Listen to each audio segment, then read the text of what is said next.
Now, he was already dangerously disturbed. Had been ever since his father died.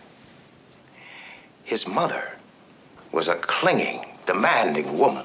Salut tout le monde, c'est Xavier, bienvenue sur Watch Mojo français. Aujourd'hui on se retrouve pour le top 10 des films d'horreur les plus réalistes. There's something real about a guy with a knife who just snaps. Pour cette liste, on va s'intéresser aux films d'horreur dont l'intrigue est plausible et terre à terre. Ah, et évidemment il risque d'y avoir des spoilers. Dans lequel de ces films voudriez-vous le moins vous retrouver? Dites-le moi dans les commentaires. Numéro 10, Misery. Stephen King n'est pas l'écrivain le plus terre-à-terre qui soit, avec ses clowns extraterrestres et ses hôtels hantés.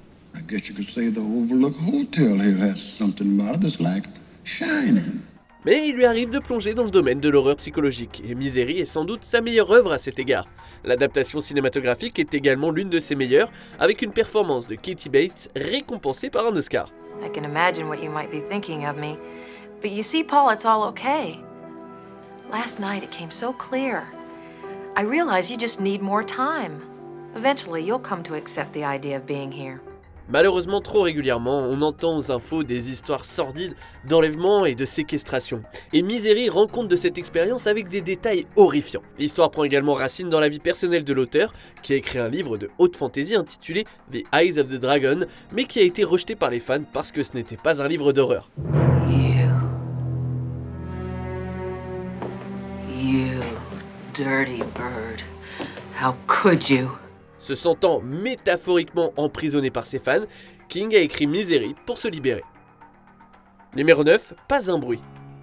Aujourd'hui, le réalisateur Mike Flanagan est l'un des plus grands noms de l'horreur avec d'énormes studios et les sous qui vont avec derrière lui. Mais en 2016, il réalisait des films d'horreur intimistes avec sa femme Kate Siegel pour à peine $1 million. I'll pop by tomorrow and brush up signs. I'm gonna get good. I'm determined. Pas un bruit est un simple thriller dans la catégorie Home Invasion, mais avec un twist. Maddie Young, auteure recluse de romans d'horreur, est sourde et muette. Miss the city yet? Seriously, Maddie? Maybe you could come back. Live with me. I worry about you. Cette vulnérabilité rend les scènes les plus angoissantes du film encore plus réalistes. Comme la plupart des films où le méchant tente de s'introduire chez quelqu'un, Pas un bruit est très ancré dans le crime et le danger quotidien. Seriously, Maddie, maybe you could come back and live with me.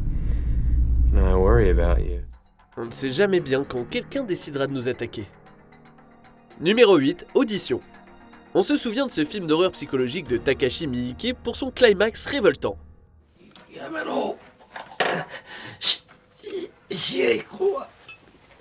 Oui, l'idée d'organiser des auditions pour trouver une nouvelle épouse est un peu loufoque, mais ce n'est qu'un outil pour arriver aux bonnes choses. Shigeharu Aoyama s'éprend d'une mystérieuse jeune fille nommée Asabi, qui a derrière elle tout un tas de démembrements et de morts qui devraient servir de red flag.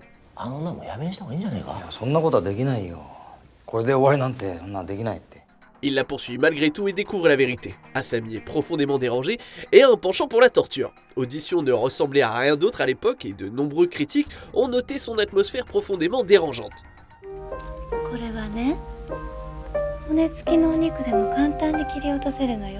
Ça mélange le gore des films d'horreur avec le réalisme psychologique et ce n'est jamais une combinaison qui met les spectateurs dans une position confortable.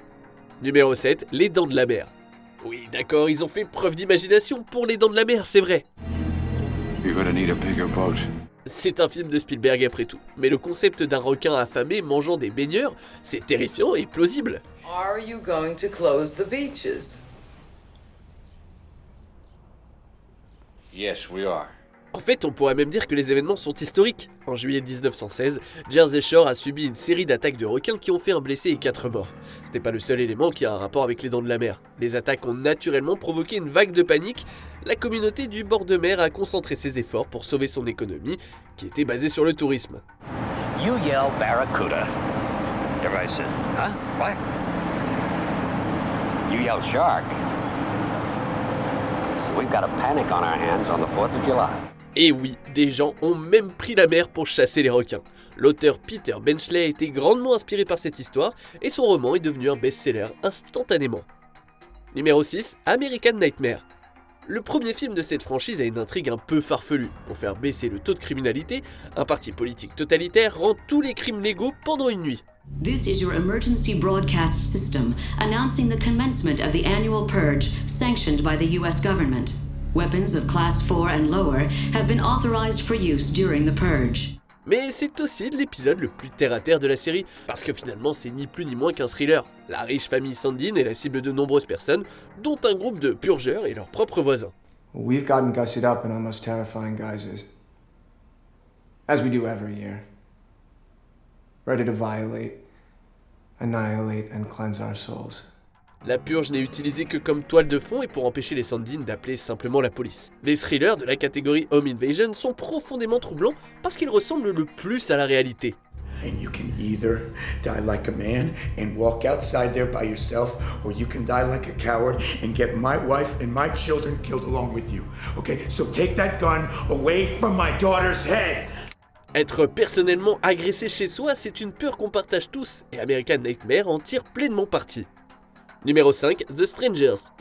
Il s'agit d'un autre film de Home Invasion, dans lequel Kristen et James sont poursuivis par un groupe d'inconnus dans une maison d'été isolée.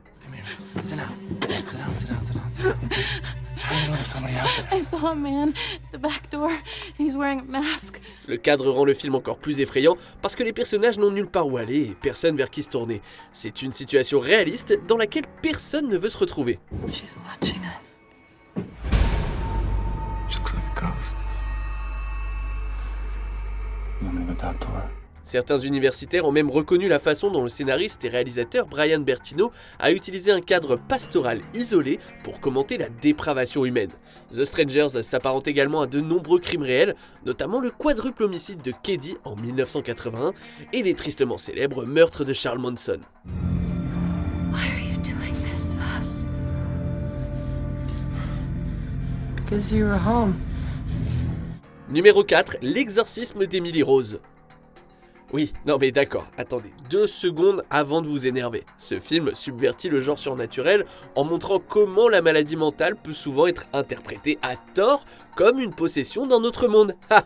In the case before you, the evidence will show that the victim had a serious medical condition that demanded medical treatment. Le film comprend l'iconographie traditionnelle des films d'horreur religieux, mais il s'agit surtout de disséquer la frontière ténue entre possession et maladie mentale. What about medical care? I wanted her to continue. I never said she should quit seeing her doctors. That would have been quite wrong. Medical care is not my field. But you did suggest she stop taking the drug, Gambutrol. En fait, l'histoire est directement inspirée du cas réel d'Anne-Lise Michel. Michel était une jeune bavaroise qui souffrait de psychose et qui a subi 67 exorcismes parce que sa famille pensait qu'elle était possédée. Elle est finalement morte de malnutrition et ses parents, ainsi que les prêtres, ont été reconnus coupables d'homicide par négligence. In the case of the People versus Father Richard Moore, we, the jury, find the defendant guilty of negligent homicide. Numéro 3, Psychose. Influence énorme sur le genre de l'horreur, Psychose est centré sur la psychologie de Norman Bates. Matricide is probably the most unbearable crime of all. Most unbearable to the son who commits it.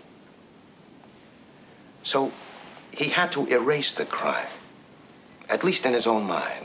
Parmi les plus grands tueurs en série du cinéma, Bates a un dédoublement de personnalité et prend souvent l'apparence de sa mère qui est décédée. Il tue les personnes par lesquelles il se sent attiré, souhaitant n'appartenir qu'à sa maman.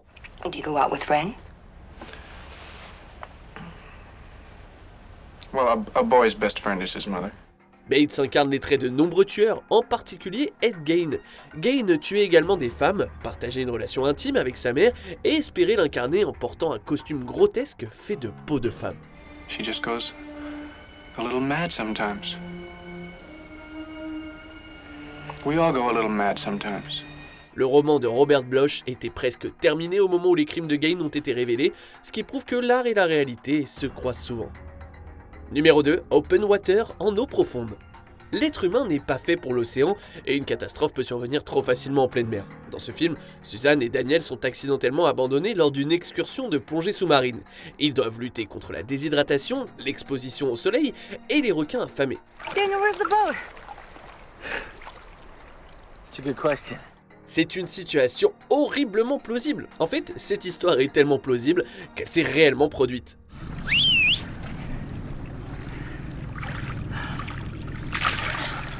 I don't think they can see us. Le film est basé sur la disparition de Tom et Eileen Lonergan, qui ont eux aussi été accidentellement abandonnés alors qu'ils faisaient de la plongée dans la Grande Barrière de Corail. Comme Suzanne et Daniel, Tom et Eileen sont présumés avoir péri en mer.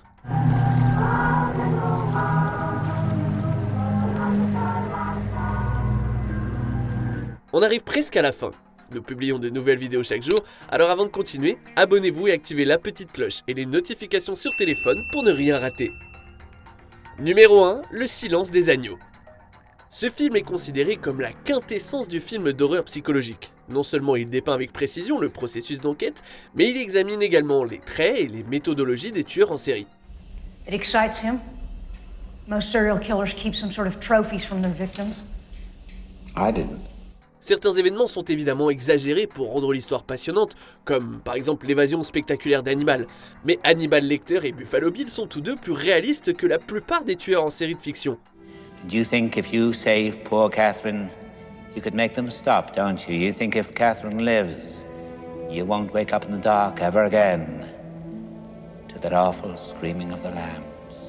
Le film se distingue non pas par son histoire, bien qu'il en ait une bonne, mais par la psychologie qu'il donne à ses méchants. Le film les traite comme des personnes à part entière plutôt que comme des tueurs en série unidimensionnels, ce qui lui confère un réalisme grotesque.